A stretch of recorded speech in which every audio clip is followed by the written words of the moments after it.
Hi everyone, my name is Corentin Barman, and I will present to you a brainstorming solution that we developed. So the project is a collaboration between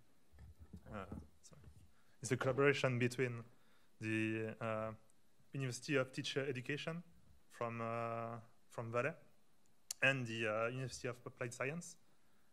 It was a Swiss National Fund. So what is the context? So today, communication is one of the most important soft skills. We need to communicate to be able to transmit information.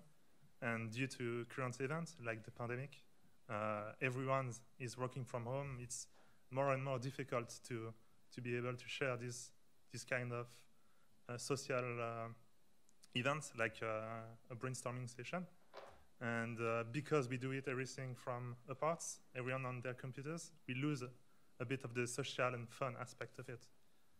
And I will first talk about the brainstorming we used. So we talk about the sticky note-based brainstorming. You have everyone will write ideas on the sticky notes, place them on the table. A separate person, a moderator, will then choose categories for them and sort them. They will be displayed on a wall then, and you will be able to vote on the best ideas. And that's the one you will keep for the next step in the creative process. So when we take the brainstorming and we want to add gamification on top of it, we targeted three wanted results, so what we wanted to improve. So the first one, we wanted to see if we could increase the number of ideas that were produced by each participant. And then the creativity aspect, do their ideas are more creative or not?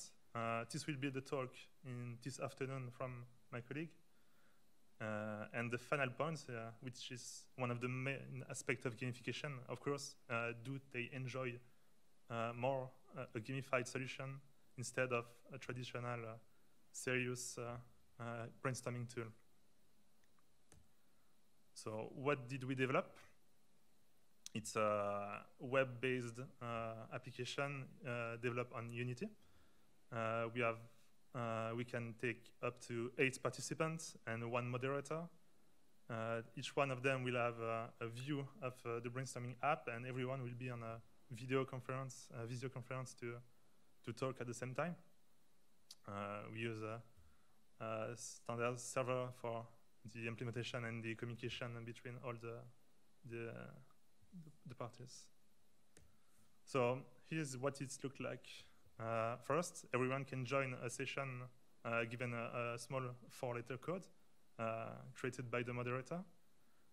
Everyone will join, and after the session has been started, they will be able to write ideas. Here you will see the first element of gamification, but I will talk about them later. And the second phase is done by themselves. Everyone will write idea by themselves, and after 10 minutes, everything is put together. So on a board, like you will put the sticky notes on a table. The moderator can then drag the sticky notes everywhere and form categories. And then these categories will be displayed like you will on a wall as columns. And the participants are then able to vote on each ideas. And so you can select the ideas they like the most and the ideas they found funny, because in a social, in this kind of social events, usually people write kind of dumb ideas sometimes. So we added that too. And once that finished, we displayed a resume of all the best ideas, the trophies you received, but I will talk about that now. So first element, like I said, the trophies. So we defined multiple conditions all throughout the application.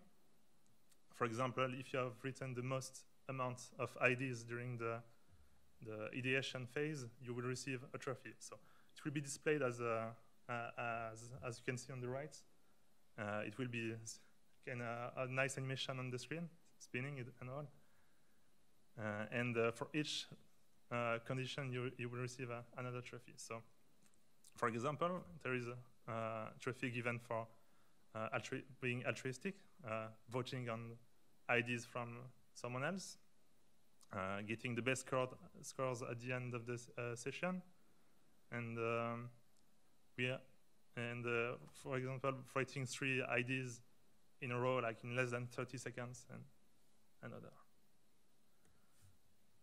During the ideas generation phase, we did like a race.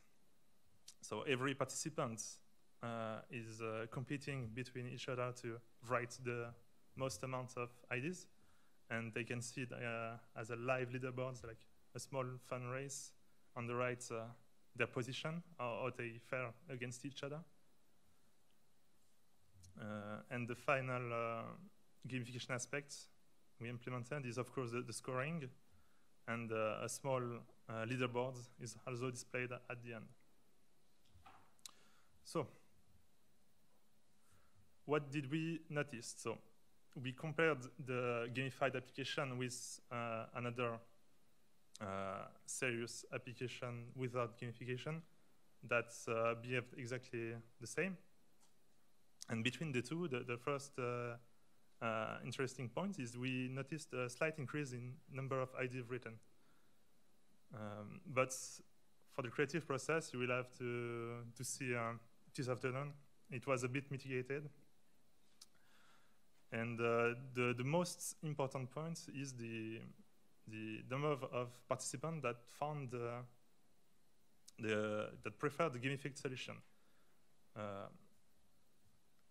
It's not everyone, so that's something I took note from the other presentations, that gamification is not for everyone, like we saw this morning, and some prefer not having this kind of solution in serious tools that they use for learning or collaborating with others. So that's something we noticed.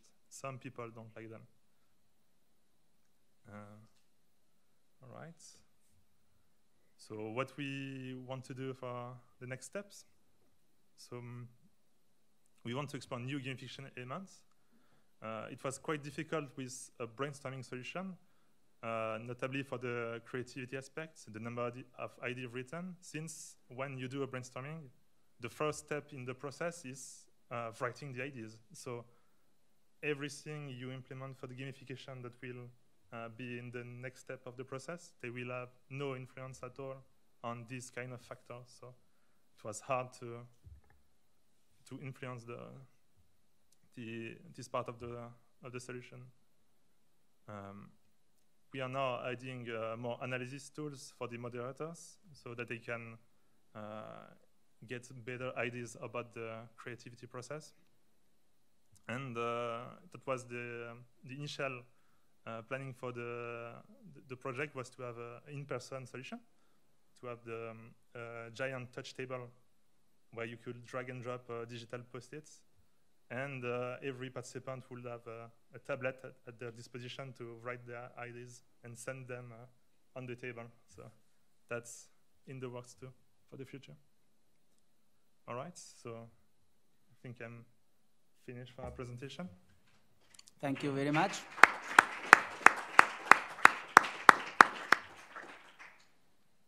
Thank you, Corentin. Any questions, please? Yeah, sure.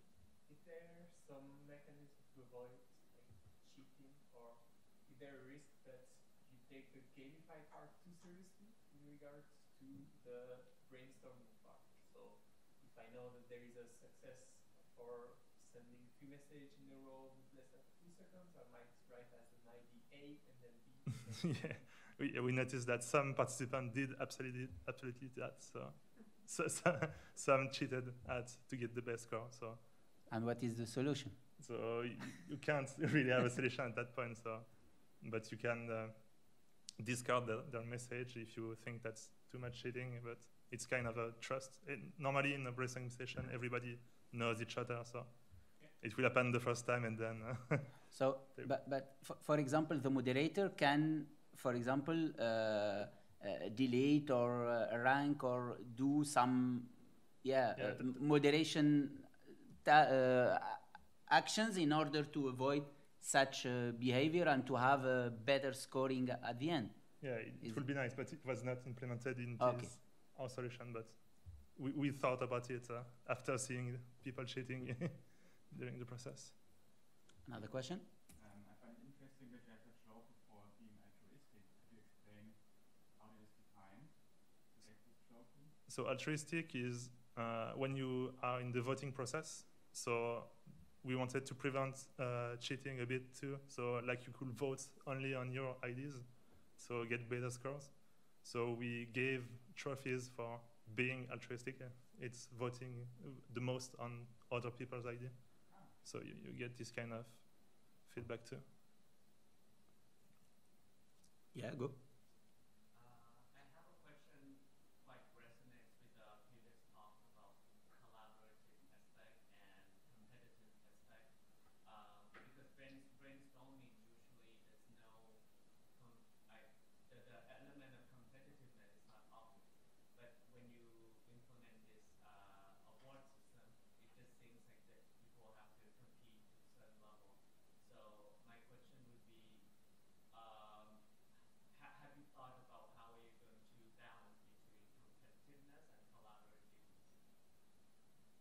Yeah, so we noticed that too, that competitiveness is not always a good thing during gamification, because some people don't react well to it. And we thought about adding other elements. So during the race, like every 5 IDs, you would get trophies that get better and better. So just to encourage more people just collaborating and not give too much weight to the winning person. So that it would balance a bit the two. Yeah, Mela? When you write about exploring new gamification elements, are you also thinking maybe to use randomness, or what have you been thinking about? Randomness, like... Randomness, like using the dice and then just one idea gets picked, or I don't know what, because surprise and unexpectedness could be part of game design. So I was just wondering what kind of gamification elements are you still thinking about? So new features, like I said, it was the trophies for during the race, like to get a bit more, but we didn't have many more ideas for now. We want to explore specifically gamified elements that could be added during the ideation process, since that's where we could influence the most on the result of the experiments. But no, not many ideas for now. If I add a favorite would be for me also like the most unexpected or a wild card or something. Because if you choose what everybody likes best, then it's also kind of obvious outcome somehow. So I think there is a trophy for the unexpected idea or something like this. Yeah, it we was. said like, because people submit like funny ideas, we had them vote on funny ideas too, and the one that gets the most votes gets a trophy too. So. Thank you very much. If I can add 2 short comments. The first one is that also to balance between competitiveness and cooperation, we can think about creating small teams instead of individuals. So it teams against teams. So within the teams we are cooperative, and between teams it's competitive. It's one idea. I thought about that when I read your paper. And the second one is when you what you presented as perspective for having tablet and sending idea on the table. We have to discuss, because we have such a technology in Hepia with the tactile walls we have created, and we have all this technology already working, so we can collaborate. Thank you very much. Thank you very much.